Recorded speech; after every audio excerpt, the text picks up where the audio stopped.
Au sommaire de cette édition en religion, un salon international des entreprises chrétiennes de Côte d'Ivoire se tiendra du 12 au 16 avril prochain en Côte d'Ivoire à Abidjan. Après une longue attente, le pape François et le patriarche orthodoxe russe Kirill se sont rencontrés à Cuba. La sécheresse pourrait tuer 58 000 enfants en Somalie. Au Cameroun, situation sanitaire alarmante sur les marchés de Yaoundé. Mesdames et messieurs, bienvenue à cette édition d'information. Merci de choisir The Blessing Channel. Parlons tout de suite de religion et nous allons revivre ensemble les temps forts du grand programme qui s'est tenu au Ghana avec l'arrivée du pasteur Chris Oyakhilome dans le cadre d'un programme extraordinaire dénommé Night of Bliss, entendez la nuit des prodiges. Vivons ensemble les temps forts avec notre reporter. Le Ghana, pays d'Afrique de l'Ouest limitrophe à la Côte d'Ivoire, a été impacté par un programme d'une envergure extraordinaire. Et ce, par la présence très distinguée du pasteur Chris Oyakhilome, PhD, sur son sol. For the nation of Ghana, the man of God, Reverend Dr. Chris, just came in, and everybody is, the expectation, the faith here is palpable. People welcomed him with. Cette présence était consécutive à la grande nuit de prière dénommée Night of Bliss, programme de grande envergure qui a réuni des milliers de personnes venues des 4 coins du monde assister à la manifestation de la puissance de Dieu. Comme un seul homme, les fidèles ont offert à l'Éternel des cantiques de louange et d'adoration ponctués de pas de danse.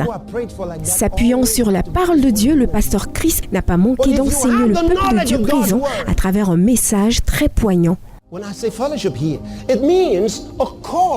La communion est un appel à l'unité, la réunion d'une famille, l'union d'un esprit, ce que l'on peut appeler un copartenariat, dans lequel tout ce qui est à moi est à vous et vice-versa.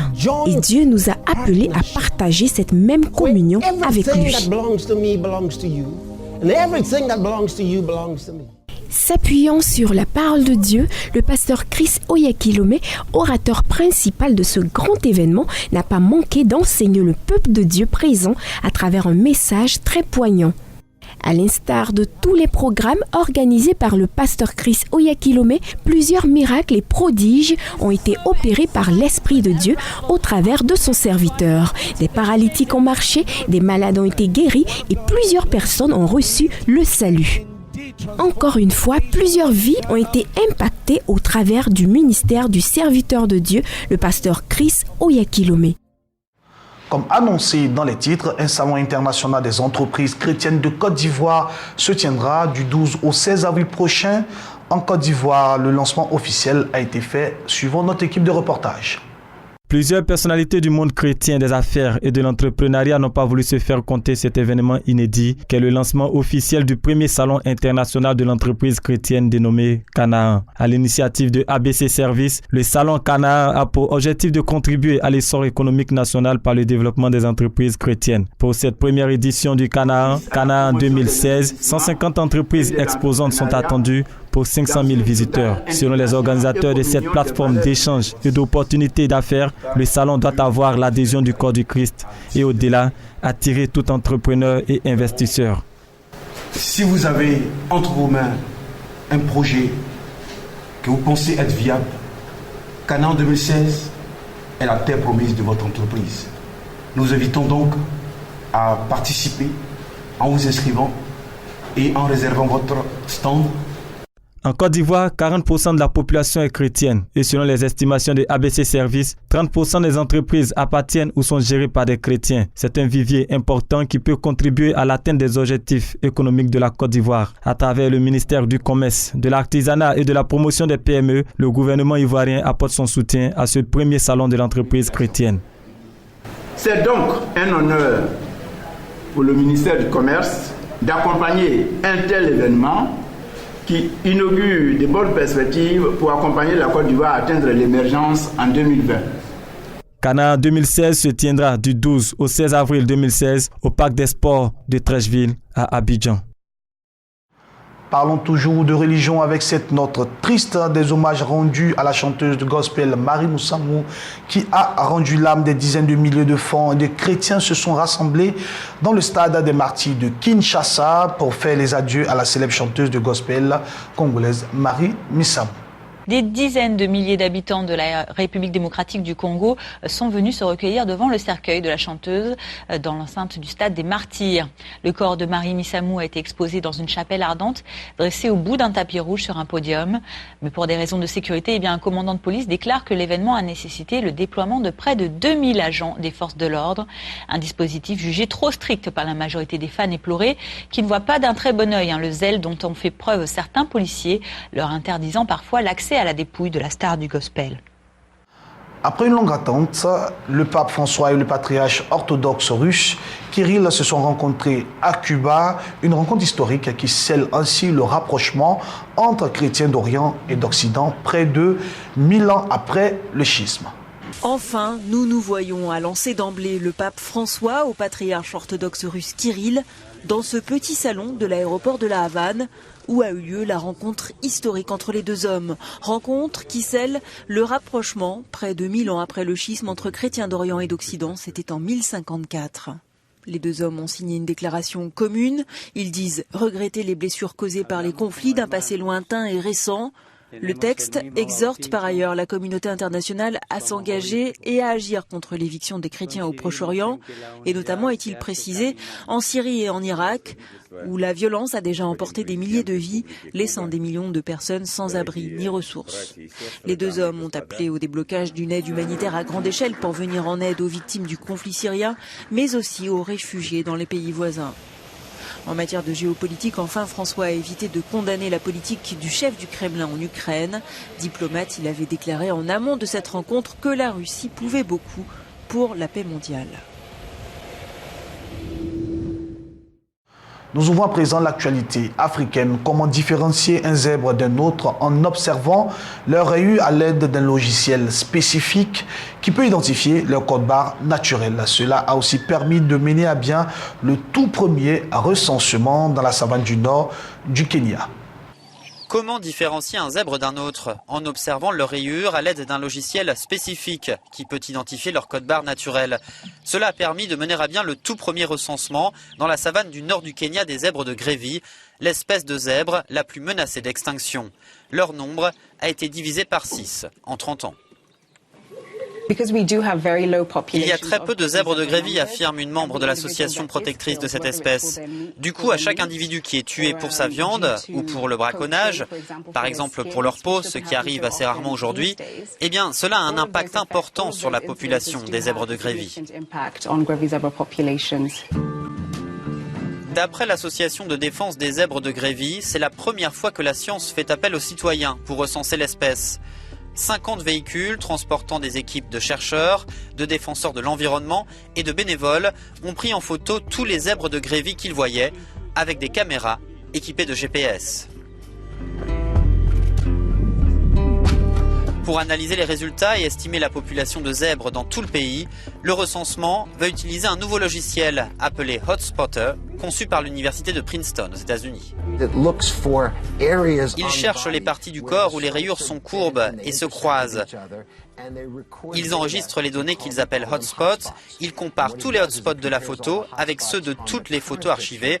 Quand cela correspond vraiment, on a un score élevé et on sait alors qu'il s'agit du même individu, affirme ce professeur de l'université de Princeton. Hotspotter analyse actuellement toutes les données collectées. Le résultat final du recensement est attendu fin mars. L'association travaille aussi avec une quinzaine de communautés locales.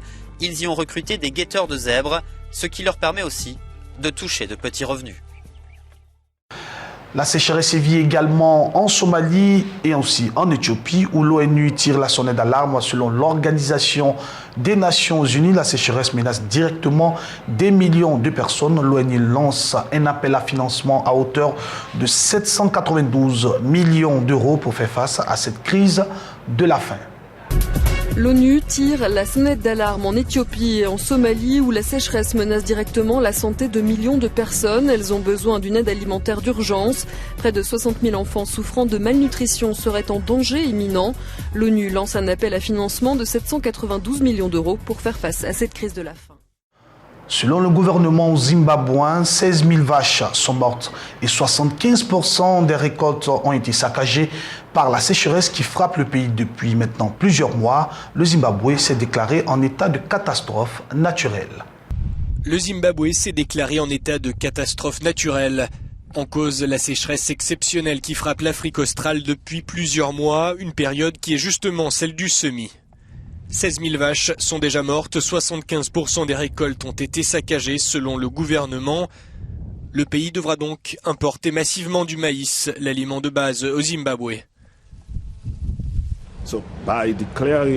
En déclarant cette sécheresse catastrophe naturelle et en apportant les preuves qu'elle aura un impact sur la vie de la population, cela met l'accent sur le Zimbabwe et la région sud de l'Afrique afin que les donateurs et la communauté internationale reconnaissent que nous avons entre nos mains un énorme problème, affirme le directeur du Programme alimentaire mondial au Zimbabwe. Un quart de la population est en situation d'insécurité alimentaire, affirme le gouvernement, pour qui les sanctions imposées par l'Occident contribuent à la baisse de la production agricole. Pour ses détracteurs, la réforme agraire du président Mugabe a fragilisé l'agriculture du pays. À partir d'avril, commencera une saison sèche de 5 mois. Destination le Cameroun à présent pour parler de la situation sanitaire alarmante sur les marchés de Yaoundé. L'insalubrité gagne du terrain. Dans certains marchés de cette ville, les produits se vendent aux alentours des bacs à ordures et aussi des flaques d'eau, provoquant ainsi l'inconfort des vendeurs et des acheteurs. Suivant cet élément. Dans certains marchés de la ville de Yaoundé, il est désormais difficile de respirer. La cause, les ordures et déchets d'aliments déversés de part et d'autre. Au marché Mvogada, les odeurs empêchent parfois les clients de faire des achats et surtout les vendeurs qui les aspirent en longueur de journée de faire du chiffre. La situation ici est très très grave parce qu'on ne parvient même pas à vendre. Je ne parviens pas particulièrement moi à vendre le produit parce que ça sent. Et tout ce monde que tu vois autour de la poubelle, vraiment on vit ici là par la grâce de Dieu. Le bac à ordures en question, le voici. À l'entrée même du marché, l'air est pollué dans un rayon d'une vingtaine de mètres. Ça ne vaut vraiment pas la peine. Vous voyez les odeurs même seulement, le bac à ordures en plein carrefour. Et les voitures, même étant dans la voiture seulement, l'odeur vous retrouvez là-bas dedans. Et je ne parle même pas des nourritures, tout ce qu'on mange qui sont juste à côté, les commerçants ils sont à côté. Cette vendeuse à proximité de ce bac à ordures doit proposer des produits encore meilleurs que ceux de ses concurrents sur le marché pour grappiller quelques clients. Je suis obligée de vendre ce qui est plus bien. Parce que si ce n'est pas ce qui est attirant, tu ne peux pas avoir un client. Autre lieu, au marché du Mfundi. Les choses évoluent à sens inverse. Des tas d'ordures au sol, tandis que le bac peine encore à remplir. Pourtant, la communauté urbaine de Yaoundé a mis sur pied des mesures visant à assainir les marchés, des mesures qui jusqu'ici n'ont pas changé l'état des choses. Avant, on a trouvé un endroit pour le bac. Quand Isaac en mettait normalement, il enlevait chaque jour, nous on n'avait pas de problème. Ça me surprend que tout constamment, quand on met le bac, ça fait les 4 jours, les 5 jours, nous on ne parvient pas, même quand on se plaint, ça ne leur dit rien. Ici, tout le monde espère que les choses changent au plus vite. Mais en attendant, l'insalubrité continue de faire son chemin. Parlons actuellement de l'actualité internationale avec l'Union européenne qui a donné un ultimatum de 3 mois à la Grèce pour corriger ses défaillances dans le contrôle de ses frontières extérieures. L'Union européenne demande à la Grèce d'améliorer l'enregistrement et le contrôle des réfugiés. Le compte à rebours est officiellement lancé pour la Grèce. Athènes a 3 mois pour corriger ses défaillances dans le contrôle de ses frontières extérieures. L'Union souligne que les négligences grecques frappent l'ensemble du système de libre circulation en Europe. Les 28 demandent aux autorités grecques d'améliorer l'enregistrement et le contrôle des réfugiés qui arrivent sur son territoire. Les Européens insistent aussi sur un renforcement de la surveillance de sa frontière maritime avec la Turquie, la voie la plus empruntée par les demandeurs d'asile. Si la Grèce ne remplit pas ses obligations, la Commission pourrait alors décider de réintroduire pour une durée maximale de 2 ans des contrôles aux frontières intérieures de l'espace Schengen. Un mot d'économie à présent, la Banque Centrale Européenne pourrait faire disparaître les billets de 500 €. En effet, la plus grosse coupure de la monnaie unique est accusée de faciliter le transfert d'argent sale ou le financement des activités illicites. Le billet de 500 € pourrait bientôt disparaître des porte-monnaies. La Commission européenne, les États membres et la BCE, la Banque centrale européenne, y songent de plus en plus. La plus grosse coupure de la monnaie unique est accusée de faciliter le transfert d'argent sale ou le financement d'activités illégales, comme le souligne le ministre français des Finances, Michel Sapin. Le billet de 500 € est plus utilisé pour dissimuler que pour acheter, plus utilisé pour faciliter des transactions qui ne sont pas honnêtes que pour permettre à vous et moi d'acheter de quoi se nourrir. Donc il est normal que l'on se pose des questions aujourd'hui sur l'utilisation de ce billet. Créé à la demande pressante de l'Allemagne, l'avenir du billet de 500 € est entre les mains du Conseil des gouverneurs de la BCE. Mais certains spécialistes doutent de l'efficacité de cette mesure pour lutter contre les réseaux criminels. Cette proposition intervient aussi à un moment où l'Union s'attaque au financement du terrorisme. Parlons à présent de l'intégration des réfugiés en Hongrie. Chaque samedi, depuis janvier jusqu'au printemps, ils sont une quarantaine de réfugiés à se retrouver à l'Université d'Europe centrale de Budapest en Hongrie pour assister à des cours, le droit, l'économie ou tout simplement l'anglais. Suivons ce reportage. Des leçons d'anglais pour les demandeurs d'asile en situation régulière en Hongrie. Chaque samedi, depuis janvier jusqu'au printemps, ils sont une quarantaine à se retrouver à l'Université centrale européenne de Budapest pour assister à des cours. Droit, économie ou tout simplement anglais, ils viennent de Somalie, de Syrie, d'Afghanistan ou encore, comme Basile, de Gaza. Ce jeune Palestinien a décidé de partir après la destruction de sa maison. La dernière guerre à Gaza, c'était mi-2014. Et ils ont détruit toutes les choses auxquelles je tenais. Donc j'ai dû partir. Basile trouve ses cours très utiles. Il veut étudier ici et travailler en tant qu'ingénieur. Il suit des leçons d'anglais, des cours sur les droits de l'homme, de maths. Il apprend à rédiger un CV et à postuler pour un emploi. Il suit aussi le cours intitulé Guide de la Hongrie pour en apprendre un peu plus sur la manière de vivre des Hongrois. Ce programme s'appelle Olive pour Open Learning Initiative et il aide beaucoup les réfugiés. Il devrait donc être reconduit. En tout cas, les organisateurs s'y emploient. Quand ils arrivent ici, c'est très difficile. Ils ont très peu de soutien du gouvernement, très peu de soutien dans les domaines de l'éducation ou de l'apprentissage de la langue. Donc, nous avons là une véritable opportunité de les aider concrètement à trouver leur voie. Ces cours sont gratuits et les professeurs, des volontaires qui n'ont pas hésité à sacrifier leur week-end pour aider ces demandeurs d'asile. Nous parlons beaucoup de l'aide aux réfugiés, je suis totalement d'accord. Mais depuis que je sais dans quelle terrible situation ils étaient et ce par quoi ils sont passés, je me suis dit, parler n'est pas suffisant, il faut agir. Faisons quelque chose. Je suis professeur, alors je peux enseigner, je peux leur apprendre des choses.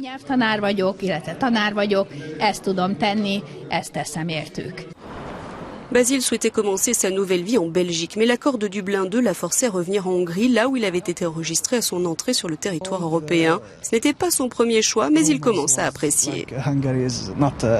Ce qui se disait à propos de la Hongrie, c'est que ce n'était pas un bon endroit pour vivre.